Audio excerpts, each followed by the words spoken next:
Hello प्यारे बच्चों, इस वीडियो में हम कक्षा 9 है डॉक्टर मनोहर अध्याय 1 है संख्या पद्धति, जिसमें हम मैराथन क्लास देखेंगे। इस चैप्टर नंबर 1 का पूरे यानी का निचोड़ हम देखेंगे। तो आइए प्रश्नों को हम देखते हैं।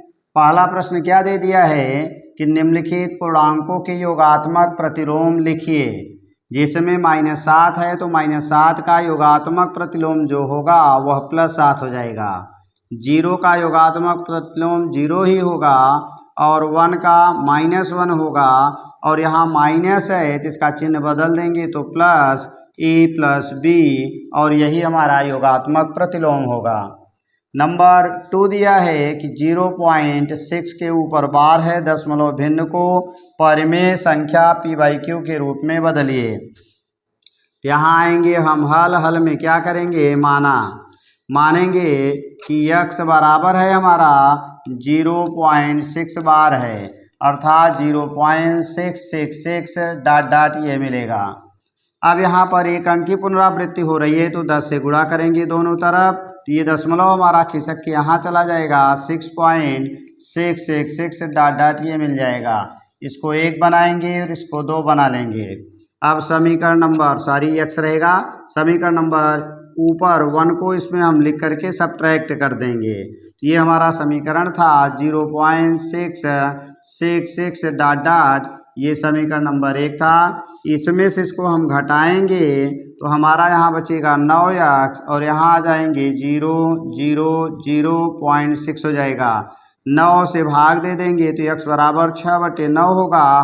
काट देंगे 3 से तो 3 दूनी 6 हो जाएगा, और 3 त्रिका 9 आ जाएगा। हमारा आंसर 2/3 हो जाएगा। आगे आते हैं, इसके आगे के प्रश्नों को हम नेक्स्ट क्वेश्चन नंबर 3 को लेते हैं। तो क्वेश्चन नंबर 3 क्या दिया है कि बताइए कि निम्नलिखित संख्याओं में कौन कौन संख्याएं परिमेय और कौन कौन सी संख्याएं अपरिमेय हैं। चूंकि इसका कड़ी में से बाहर नहीं निकलेगा तो ये अपरिमेय संख्या हो जाएगी, इसको हम अपरिमेय कहेंगे। और इसका वर्गमूल निकालेंगे तो 15 आ जाएगा 25 का, तो ये हमारा परिमेय बन जाएगा, इसको हम परिमेय कहेंगे। नेक्स्ट हमारा, चूंकि दशमलव के बाद कुछ अंक के बाद डॉट नहीं है, इसका मतलब ये हमारा परिमेय कहलाएगा, यहाँ परिमेय हो जाएगा। अगला यहाँ पर अंक डॉट है, 4 7 8 4 7 8 पुनरावृत्ति हो रही है, इसलिए हमारा परिमेय हो जाएगा। और यहाँ 1 सिंगल 0 1 डबल 0 1 ट्रिपल 0 यहाँ पुनरावृत्ति नहीं हो रही है, अंक बदल के आ रहे हैं, इसलिए ये हमारा अपरिमेय होगा। सॉरी, अपरिमेय तब होगा जब इसके आगे डॉट रहेगा, तो ये डॉट है, इसका मतलब अपरिमेय कहलाएगा। अब आगे आएंगे क्वेश्चन नंबर नेक्स्ट हम देखते हैं 4 नंबर। कह रहा है कि 1 और 2 के बीच की एक अपरिमेय संख्या बताइए। अब 1 और 2 के बीच की अपरिमेय संख्या हम अपरिमेय संख्या लिखना है हमें। तो 1 और 2 के बीच की अपरिमेय संख्या जो 1 से बड़ी हो 2 से छोटी हो, तो 1.1 लिख सकते हैं, आगे 0 1 लिख के डबल 0, फिर 1 लिख के ट्रिपल 0, इस तरह से डॉट कर देंगे तो ये अपरिमेय संख्या हो जाएगी। और यह 1 से बड़ी है और 2 से छोटी है, तो ये हमारा आंसर बन जाएगा। या अगर हम बात करें तो यहाँ करनी में 2 भी लिख सकते हैं, क्योंकि करनी में 2 का मान 1.414 समथिंग होता है। तो यहाँ पर हम आ जाएंगे तो ये भी मान हमारा 1 से बड़ा है 2 से छोटा है, तो चाहे ये आंसर लिखिए या इसको भी लिख देंगे, दोनों हमारा सही होगा।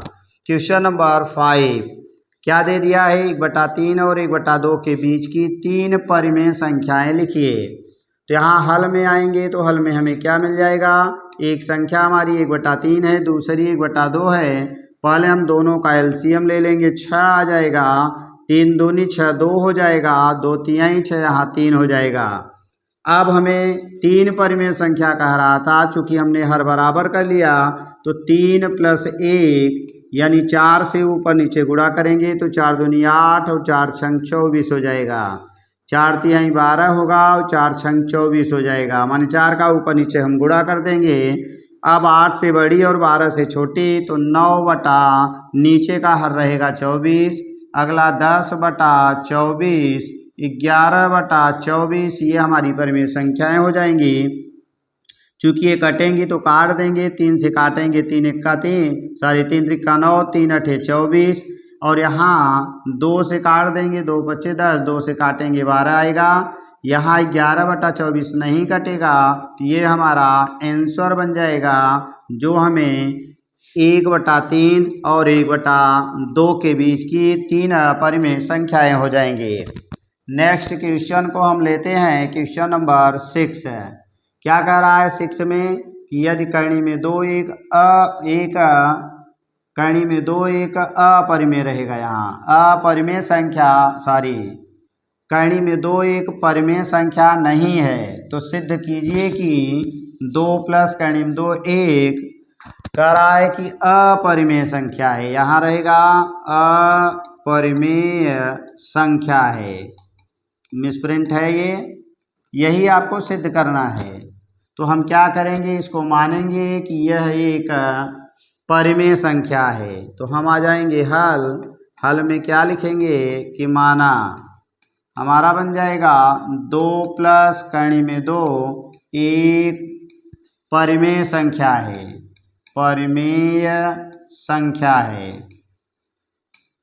यानी इसने कहा था अपरिमेय तो हम परिमेय मान लेंगे।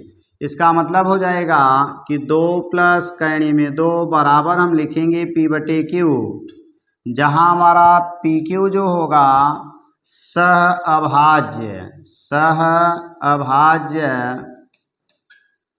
पूर्णांक तथा Q ≠ 0 इतना लिया जाएगा। अब हम क्या करेंगे, कर्ण एक तरफ कर्ण 2 बराबर ये 2 प्लस है माइनस हो जाएगा तो P/Q -2 तिर्यक गुणा कर देंगे P - 2Q और बटे हमारा Q बन जाएगा, यानी मिल गया कर्ण 2 बराबर हो गया P + 2Q/Q।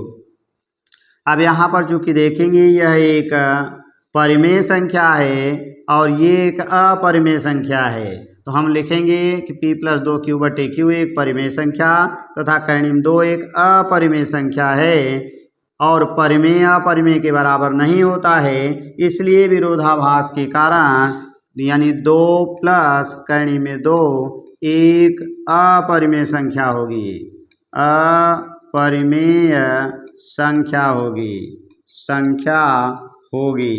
दूसरा मार्कर लाओ। अगला आ जाएंगे, नेक्स्ट क्वेश्चन को हम देखेंगे। इसके आगे है हमारा क्वेश्चन नंबर 6 है। यदि कर्ण में 2 एक परिमेय संख्या नहीं है तो सिद्ध कीजिए कि इतना एक परिमेय संख्या नहीं है। सारी यही प्रश्न हमारा ऊपर वाला था। अब आगे आ जाएंगे, क्वेश्चन नंबर हमारा नेक्स्ट है पूर्ण शुद्ध कर्णी के रूप में लिखिए। इसको हमें पूर्ण शुद्ध कर्णी बनाना है। तो यहाँ पर कुछ संख्याएं बाहर कुछ अंदर हैं, सबको हमें अंदर ले जाना है और अंदर ले जा कर के शुद्ध कर्णी के रूप में इसको बनाना है। तो हम क्या करेंगे, इसको अंदर वाले को यानी बाहर वाले को अंदर ले जाएंगे तो 40 ऐसे ही रहेगा, ये 2/3 हमारा अंदर जाएगा और यहाँ पर 2 कुछ नहीं लिखा है, 2 घात है जिसकी घात 2 कर देंगे। अब ये बन जाएगा कर्णी के अंदर 40 होगा गुणे 2 का स्क्वायर 4 होगा, 3 का स्क्वायर 9 होगा, गुणा कर देंगे तो 4 चौक 16 और बटे हमारा 9 मिल जाएगा। तो यही हमारा आंसर बन जाएगा पूर्ण शुद्ध कर्णी के रूप में। इसी तरह से अगला आ जाएंगे तो ये भी हमारा 3/4 अंदर जाएगा तो 96 गुणे 3/4, यहाँ घाते 2 है तो 2 कर देंगे। फिर आगे आ जाएंगे तो ये हमें मिल जाएगा 96 गुणे 3 त्रिक्का 9 और 4 चौक 16 हो जाएगा। नीचे का स्क्वायर 16 बना, 3 का स्क्वायर 9 बन गया, 16 छक्का 96 होगा और 6 9 54 बन जाएगा। तो यहाँ हम 54 लिख देंगे और यही हमारा आंसर बन जाएगा, क्योंकि पूरी संख्या हमारी कर्णी के अंदर हो गई। इसी तरह से अगला आ जाएंगे तो कैणी में हमारा कैणी घात यहाँ 3 है, 2 अंदर है, 3 अंदर जाएगा, ये 3, तो यहाँ पर 3 घात है तो इसकी 3 घात हो जाएगी। तो ये हमारा बन जाएगा 2 कैणी घात 3 रहेगा, 3 त्रिका 9 त्रिक 27 हो जाएगा। और 27 का चूँकि 3 गुणे 3 गुणे 3 3 बार होगा, 27 का गुणा 2 में करेंगे तो 27 दूना 54 आ जाएगा और कैणी घात 3 है और यही हमारा आंसर बन जाएगा। नेक्स्ट अगला क्वेश्चन हम ले लेते हैं, यानी 8 नंबर। तो 8 नंबर में क्या करना है, हमें मिश्र कैणी के रूप में लिखिए। इसको हमें शुद्ध कैणी दिया हुआ है, पूरी संख्या अंदर है, कुछ अंदर और कुछ बाहर करना है। तो इसके लिए हम 80 का खंड करेंगे तो ये बनेगा 16 पचे 80 और 16 का वर्गमूल 4 हो जाएगा, कैणी में 5 बचा रहेगा, यही हमारा आंसर बन जाएगा। इसी तरह से आ जाएंगे तो 72 का खंड करेंगे, यहाँ 3 घात है तो यानी ये बन जाएगा 72, 2 से काटेंगे 36 आएगा, 2 से काटेंगे 18 आएगा, 2 से काटेंगे 9 आएगा, 3 3 हो जाएगा। तो 2 गुणे 2 गुणे 2 गुणे 3 गुणे 3। अब आगे आ जाएंगे तो 3 3 का जोड़ा बनाएंगे क्योंकि 3 घात है तो 1 2 बाहर हो जाएगा, 2 3 बच जाएगा, कैणी घात 3, 3 गुणे 3 यानी कैणी के अंदर 3 त्रिका 9 घाते 3, 2 बाहर होगा और यही हमारा मिश्र कैणी बन जाएगी। अगला है कि 2 कैणी में 8 प्लस 5 कैणी में 32 को सरल कीजिए, माने क्वेश्चन नंबर 9 है। अब यहाँ पर 2 मिल जाएगा और यहाँ पर हम 8 का खंड करेंगे तो 4 दूनी 8 होगा क्योंकि 4 का वर्गमूल 2 होता है। फिर 5 आ जाएंगे, 16 दूना 32 हो जाएगा क्योंकि 16 का वर्गमूल हमें 4 मिल जाएगा। तो ये 2 हमारा पहले से है, 4 का वर्गमूल 2 हो जाएगा और कैणी में 2 बचेगा। 5 हमारा बाहर है, 16 का वर्गमूल 4 हो जाएगा और कैणी में 2 बच जाएगा। तो ये बन गया 2 दूनी 4 कैणी में 2 प्लस 5 चौक 20 कैणी में 2, ये 20 और 4 मिलके 24 कैणी में 2 हो जाएंगे और यही हमारा आंसर बन जाएगा। आगे आते हैं हम क्वेश्चन नंबर 10 को ले लेते हैं। तो 10 नंबर क्या दिया है कि कैणी में 24 और प्लस कैणी में हमारा 54 दे दिया है, 96 को सरल करना है। तो इसमें भी आएंगे, इस तरह से खंड करेंगे कि जिसका वर्गमूल निकल जाए। तो 4 छंग 24 क्योंकि 4 का वर्गमूल 2 होगा। अगला आ जाएंगे तो 9 छक 54 हो जाएगा क्योंकि 9 का वर्गमूल हमें 3 मिल जाएगा। अगला आ जाएंगे 16 छक्का 96 होता है और 16 का वर्गमूल 4 मिल जाएगा। तो 4 का वर्गमूल 2 कैणी में 6, 9 का वर्गमूल 3 कैणी में 6 और 16 का 4 कैणी में 6। यहाँ आ जाएंगे ये दोनों कैणी में 6 कैणी में 6 प्लस है, जुड़ जाएंगे, 3 2 5 कैणी में 6 होगा और -4 कैणी में 6 होगा। 5 में से 4 घटेगा तो 1 कैणी में 6 यानी कैणी में 6, यही हमारा आंसर बन जाएगा। नेक्स्ट है क्वेश्चन नंबर हमारा 11। तो 3 और कैणी में 2 दे दिया है और कैणी घात 5 है, यहाँ भी 5 है। तो हम क्या करेंगे, गुणा करते समय सबसे पहला काम होता है बाहर का बाहर गुणा कर देंगे, यानी 3 गुणे 2 हो जाएगा। दोनों की घात बराबर है तो अंदर जाके गुणा हो जाएगा, 5 घात बाहर रहेगा, 2 गुणे 3 अंदर बन जाएगा। तो ये बन जाएगा 3 दूनी 6 और कैणी के अंदर 6 कैणी घात 5 और यही हमारा आंसर बन जाएगा। नेक्स्ट अगला हम ले लेते हैं प्रश्न संख्या 12। तो यहाँ पर हम देखेंगे दोनों की घात बराबर नहीं है, तो इसको हल करने के लिए हम दोनों का पहले एलसीएम ले लेंगे 3 और 6 का, क्योंकि जब घात बराबर रहती है तो डायरेक्ट जाके अंदर गुणा हो जाता है। और यहाँ पर 3 और 6 का एलसीएम हमें मिलेगा क्या, 6, यहाँ भी लिख देंगे 6, अंदर 2 है और अंदर 9 है तो ये लिख देंगे। अब 3 का भाग 6 में देंगे, 3 दूनी 6, 2 बार जाएगा, जो बार जाएगा वो घात चढ़ जाएगी। अगला आ जाएंगे छः इक्का छः, एक बार गया तो एक घात चाहे लिखिए चाहे मत लिखिए। अब दोनों की छः छः घात है, इसका मतलब कड़ी की अब डायरेक्ट गुणा हो जाएगा। दो का स्क्वायर है तो दो दूनी चार बन जाएगा और 9 बन जाएगा। आगे आ जाएंगे तो हमें मिलेगा क्या, 9 चौक 36 हो जाएगा और यहाँ कड़ी की घात 6 हो जाएगी। अगर हम चाहें तो इसको 6 का स्क्वायर लिख सकते हैं, तो ये बन जाएगा 6 का स्क्वायर और बाकी यहाँ 6 घात रहेगी, क्योंकि 6 घाते 2 माने 36 हो गया। ये घात से घात कट जाएगा तो काट देंगे, तो कैंडी में हमें 6 मिलेगा, कैंडी घात 3 मिलेगी और यही हमारा आंसर बन जाएगा। नेक्स्ट अगला हम आ जाते हैं, तो अगला हम देखते हैं क्या मिल जाएगा। दिया हुआ है यहाँ पर 2 घात, यहाँ 3 और 4, यहाँ भी गुणा करना है, तो इस 4 का 3 का और यहाँ कुछ नहीं लिखा है तो 2 है, इसका एलसीएम ले लेंगे। तो 4 3 12 एलसीएम बन जाएगा, कैंडी घात बनेगी। दूसरे में भी 12 लिखेंगे और तीसरे में भी कैंडी घात 12 लिखेंगे। बीच में गुणे है, अंदर 2 है, अंदर 3 है और अंदर 4 है। 2 का भाग 12 में दे देंगे, 2 छंग 12, 6 घात आ जाएगी। 3 का भाग 12 में देंगे, 3 चौक 12, 4 घात बन जाएगा। 4 का भाग दे देंगे, 4 3 12 और 3 घात बन जाएगी। तो यहाँ बन जाएगा क्या, कैंडी घात 12, चूँकि 12 12 12 सब में है तो पूरा अंदर जाके गुणा हो जाएगा।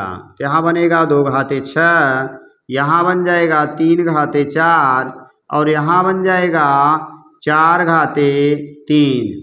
अब हम क्या करेंगे, इसको 2 की घात बना देंगे, तो ये बराबर हो जाएगा हमारा, कैंडी की घात 12 रहेगी और यहाँ लिख देंगे 2 घाते 6 गुणे 3 घाते 4 गुणे 2 की घात 2 लिखेंगे और होल घाते 3, यहाँ 3 लिख देंगे, तो 3 दूनी 6 हो जाएगा, यानी बन जाएगा 12 घात कैंडी की 2 घाते 6 3 घाते 4 और 2 घाते घात में घात का गुणा हो जाएगा। 6 6 12 घात बन गई, तो यहाँ 12 होगा, 2 घाते 12 गुणे 3 घाते 4 हो जाएगा। 12 से 12 कट जाएगा तो 1 2 बाहर निकल जाएगा। इसके आगे आएंगे तो 1 2 बाहर निकालेंगे, कैंडी घात 12 हो जाएगी और 3 घाते 4 बच जाएगा। 4 से काट देंगे, 4 3 12 तो 2 बाहर, कैंडी घात 3 मिल जाएगा, अंदर 3 मिलेगा और यही हमारा आंसर हो जाएगा। अगला हम क्वेश्चन नंबर नेक्स्ट देखते हैं 14 नंबर, यानी इसका अलग अलग पार्ट में वीडियो चैनल में डाला गया है और विस्तार से पढ़ना है तो चैनल में जा कर के आप देख सकते हैं। 14 नंबर दे दिया है, निम्नलिखित में से प्रत्येक को परिमेय हर बनाकर लिखना है। यहाँ हम केवल रिवीजन करने के लिए मैराथन चल रही है, अगर आप नहीं जानते हैं तो चैनल में जा कर के इसको आप देख सकते हैं, वहाँ विस्तार से बताया गया है। तो यहाँ पर हर का परिमेयकरण करना है तो इसकी संयुग्मी से हमें गुणा करना पड़ेगा, तो 2 बटे यानी परिमेयकारी गुणक, तो यहाँ एक ही संख्या है तो इसका परिमेयकारी गुणक कैंडी में 5 ही होगा, तो कैंडी में 5 से ऊपर नीचे गुणा कर देंगे। ऊपर बन जाएगा 2 कैंडी में 5 और नीचे बन जाएगा हमारा कैंडी में 5 गुणे 5 बराबर 5 हो जाएगा और नीचे से कैंडी हट गई है, यही हमारा आंसर बन जाएगा। इसी तरह से अगला आ जाएंगे तो 6 बटा कैंडी में 3 है, कैंडी में 3 का ऊपर नीचे गुणा कर देंगे, ऊपर बन जाएगा 6 कैंडी में 3 और कैंडी में 3 मिलके 3 हो जाएंगे, 3 से काट देंगे तो 2 कैंडी में 3 और यही हमारा आंसर बन जाएगा। नेक्स्ट है, इसको आपको सरल करना है, तो आइए इसको हम थोड़ा सा ऊपर ले लेते हैं। तो दिया क्या है हमारा, कैंडी में 7 माइनस कैंडी में 5 बटे है कैंडी में 7 प्लस कैंडी में 5 को सरल कीजिए। तो इसमें आ जाएंगे हमारा, यानी संयुग्मी से गुणा करना पड़ेगा, कैंडी में 7 माइनस कैंडी में 5 बटे है हमारा कैंडी में 7 प्लस कैंडी में 5। अब नीचे प्लस है तो माइनस से हम गुणा कर देंगे, 7 माइनस कैंडी में 5, नीचे भी यही कैंडी में 7 माइनस कैंडी में 5 हो जाएगा। अब नीचे आ जाएंगे तो ए प्लस बी ए माइनस बी बराबर A square minus B square होगा और ऊपर a माइनस बी यानी a माइनस बी का होल स्क्वायर बन जाएगा। तो कैणी में 7 माइनस कैणी में 5 का होल स्क्वायर होगा। नीचे प्लस बी ए माइनस बी, तो कैणी में 7 का स्क्वायर माइनस कैणी में 5 का स्क्वायर बन जाएगा। ऊपर ए स्क्वायर माने कैणी में 7 का स्क्वायर करेंगे 7 आएगा, प्लस बी स्क्वायर कैणी में 5 का स्क्वायर करेंगे 5 आएगा, माइनस 2ab होगा। ab का मतलब दोनों की घात बराबर है, गुणा हो जाएगा तो 7 बचे 35 बन जाएगा। नीचे हमारा ये 7 बनेगा माइनस 5, 7 में से 5 घटाएंगे 2 आ जाएगा, और ऊपर जोड़ लिए तो 12 माइनस 2 कैणी में 35 हो गया, और नीचे 7 में से 5 घटा दिए 2 आया। अब हम क्या करेंगे, दोनों को अलग अलग कर देंगे। 12/2 होगा, 2 कैणी में 35/2 हो जाएगा। ये 2 से कटेगा, सारी यहाँ 2 रहेगा, 2 से काट देंगे तो 6 माइनस कैणी में 35 होगा, और यही हमारा आंसर बन जाएगा। नेक्स्ट है क्वेश्चन नंबर, अब हम 16 को देखते हैं। तो आइए प्रश्न संख्या 16 क्या दिया है, 4/3 कैणी में 3 माइनस 2 कैणी में 2 प्लस 3/3 कैणी में 3 प्लस 2 कैणी में 3। तो अगर हम बात करें तो ये माइनस भी है और ये प्लस भी है, इसलिए हम डायरेक्ट तिर्यक गुणा कर देंगे। तो हमें क्या मिल जाएगा, 4 का गुणा होगा यानी 4 3 कैणी में 3 प्लस 2 कैणी में 2 प्लस 3 का गुणा इसमें करेंगे यानी 3 बाहर होगा, बाकी 3 कैणी में 3 माइनस 2 कैणी में 2 हो जाएगा। और यानी तिर्यक गुणा करने के बाद नीचे का नीचे भी गुणा होगा, अर्थात 3 कैणी में 3 माइनस 2 कैणी में 2, और गुणे हो जाएगा अगला ब्रैकेट 3 कैणी में 3 प्लस 2 कैणी में 2 बन जाएगा। अब हम 4 का गुणा करेंगे तो 4 3 12 कैणी में 3 हो जाएगा, फिर 4 दूनी 8 कैणी में 2 होगा, 3 का गुणा करेंगे 3 त्रिका 9 कैणी में 3 होगा, 3 दूनी 6 कैणी में 2 होगा, और नीचे a minus B A plus B बराबर A square minus B square बन जाएगा। 3 कैणी में 3 का होल स्क्वायर माइनस 2 कैणी में 2 का होल स्क्वायर बन जाएगा। आगे हमें क्या मिल जाएगा, 12 कैणी में 3 और 9 कैणी में 3 दोनों प्लस हैं जुड़ जाएंगे, 12 9 21 बन जाएगा, कैणी में 3 होगा। ये 8 में से 6 घटेगा क्योंकि ये प्लस है माइनस है, तो 2 कैणी में 2 बच जाएगा। नीचे आ जाएंगे तो बाहर 3 है, 3 का स्क्वायर 9 कैणी में 3 का स्क्वायर 3 हो जाएगा। इसी तरह से 2 का स्क्वायर 4 कैणी में 2 का स्क्वायर 2 बन जाएगा। आगे हमें क्या मिल जाएगा, 21 कैणी में 3 प्लस 2 कैणी में 2, और बटे हमारा 9 त्रिक 27 हो जाएगा, माइनस 4 दूनी 8 बन जाएगा। नीचे हम घटा देंगे तो हमें मिलेगा 21 कैणी में 3 2 कैणी में 2 बटे हो जाएगा, यानी 17 में से 8 घटाएंगे 9 19, और यही हमारा आंसर बन जाएगा।